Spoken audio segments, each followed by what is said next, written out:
Amani, start with just go back to the transfer. Your expectations when you said, "Hey, I'm going to go to West Virginia," and has it lived up to what you thought it would be?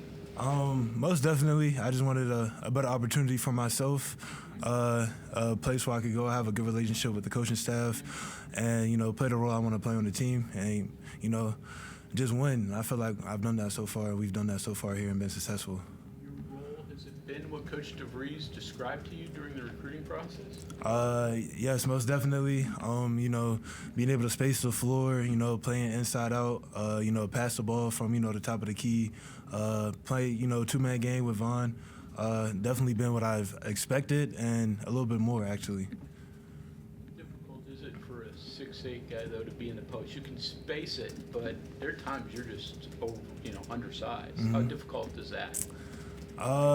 As long as I'm doing my job early or doing my work early, then it's not so difficult. My length and, my ability to root guys out, from the knees down, has definitely helped me and, has been able to, allow me to play in the post for as long as I have and, be successful at it. Amani, obviously, if you go back to like the beginning of the season, expectations were low because no one really knew any of you guys. And so, obviously you guys kind of proved that wrong. And so now you go into this next step and Tucker's out, so everyone's like, okay, well now that's going to have an effect. And yet you guys just kind of keep, what's the key to overcoming that adversity and continue to, get better and to win? Just learning what it takes every day, having that relationship with our coaching staff. They're always on us about being too casual. You practice how we play. So really just, just finding a better bond with each other on and off the court and, just trusting each other, continuously throughout, hard games and the down games and just keep instilling, confidence in each other. That's going to be very key, coming on Big 12 play. Tucker's out, our season's over. Was there ever any kind of thought like that amongst you guys? No, not really. It was more the next guy has to step up. We look to the bench, guys like KJ, Joe, and E to really step up for us. And, we never doubted each other, even when they was on the bench, wasn't getting many minutes early, but we knew everybody was capable of success. So, we just looked to bring each other up and, stay together instead of, fan out and be more selfish as a group. And Eduardo both run the floor really well. Early transition on offense, getting back on defense. What are the keys for you in doing that and having that mindset? Because it's not easy for bigs to, haul it up and down the court like a guard does. It was something that was instilled in me very early. I think around 6th grade, I had a coach who always just told me to run the floor. It's an easy 6 to 8 points if you run the floor. The guards are looking up to, press the ball and press the paint, and really just, something I've been able to, create a habit, and it helps, just make the game a lot easier, get down the floor a lot easier, and get into, our actions a lot easier as well. You and Eduardo talk about that a little bit, different ways you can do that, go fake a post, pop out for a three, those kind of things? Yeah, really just feeding off each other. We see each other do little things. He's a lob threat. I'm more of a pick and pop. So whenever I see him do something that I feel like I can instill in my game, some way, somehow, then I take it, and it's the same way with him, vice versa. The game on Sunday is 2 o'clock, so it's probably over somewhere between 4 and 5. Post-game stuff, locker room stuff. How soon are you on the road, back home to Maryland after the game? Christmas? I'm gonna go to my apartment first, take a shower, and then right after that, I'm straight on the road with my family. 68, right? Going to Baltimore, right? 68, then I think 70, going more to DC. Like I live like 30 minutes outside of DC, more Silver Spring area. Could you go home when you were in Illinois, or? Yeah, we only like 3 days though. We get a little bit of a longer break here, so I'm definitely blessed. Can't wait to be with my family. Because you guys don't have a lot of depth inside, obviously foul problems can be difficult. You had a couple games early that you had some foul problems. Did you learn from that? Are you conscious that, boy, I can't pick up any cheap ones? How do you work that? I'm very conscious, Coach Frage is always on me about my fouls. All the coaches, especially in practice, trying to make sure I'm building good habits. For myself, I know if I take myself out the game, then it slims my team's chances of winning. So really just got to be unselfish in that category and really be mindful. How do you do that? I mean, do you not go for as many blocked shots?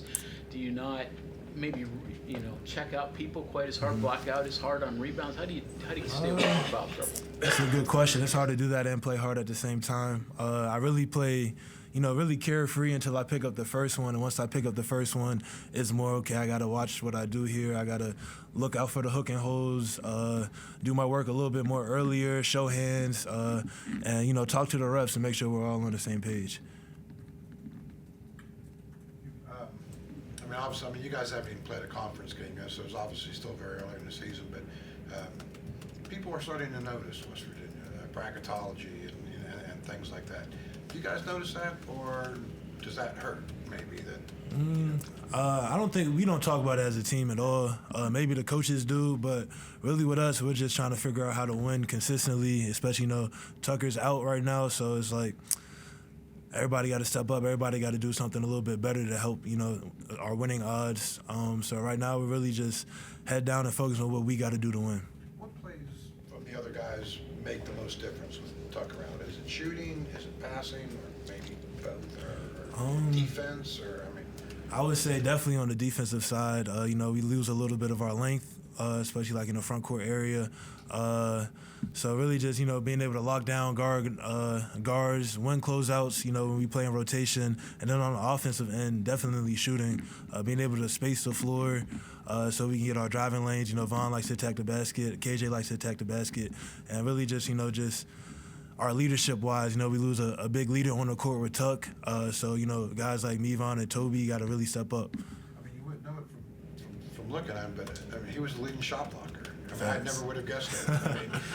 That's something you guys have to make up for. Yeah, absolutely. Absolutely. Would you talk a little bit about the idea of leadership and the kind that he brings? Because it often breaks down to a one-on-one game, and yet you need a guy out there to do that. What's involved in what he does? I feel like when the game starts to get away from us. And we huddle up, at the free throw line. It's really just, especially like in Atlanta, he talked a lot about just staying together, with storm in the storm. Basketball is a game of runs. So you got to withstand a run and make a run a lot of times during the game. So really just, keeping us together, keeping us organized, make sure we all on the same page. You guys caught a lot of attention for what you guys did in Atlanta.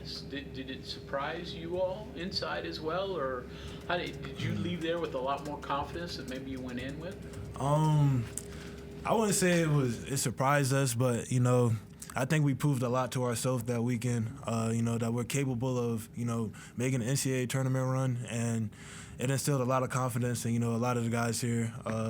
So I feel like leaving that weekend, it was just big for us to understand that we can do what we are, what our goal is, and we just got to keep going and just keep our heads down and stop listening to the outside attention, but just focus on what we got to do. It was like to play 3 straight overtime games.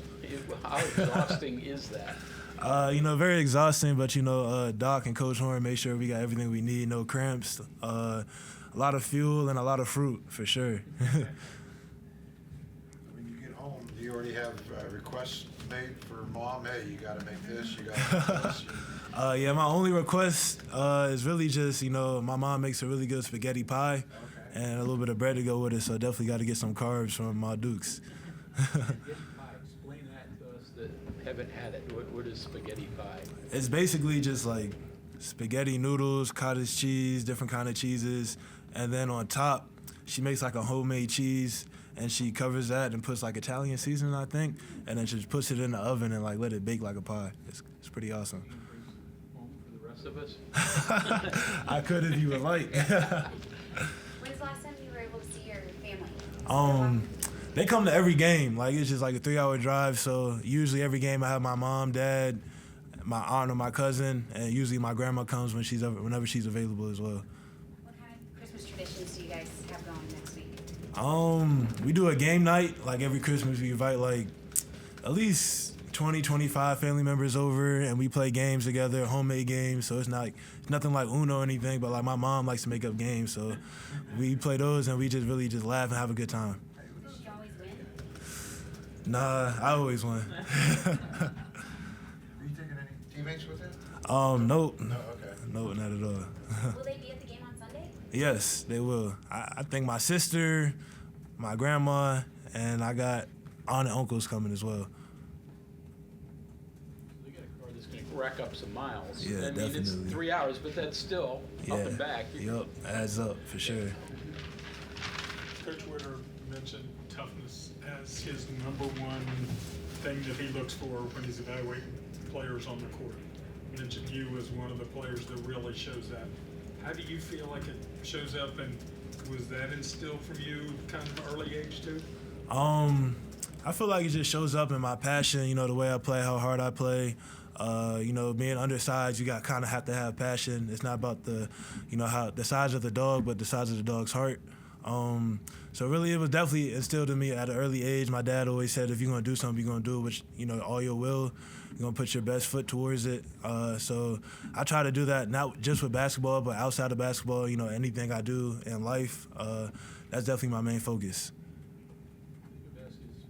Are your parents tall? Where'd you get your height genetically? My dad's about 6'2". My mom is 5'9", but I get it from my mom's side. I got cousins on my mom's side about 6'9", 6'10", 7 foot even. A couple even play basketball. But yeah, definitely my mom's side. You would have heard of basketball guys that played where major colleges are in? Nah, none. No? None. Yeah. Thank you. Thank you.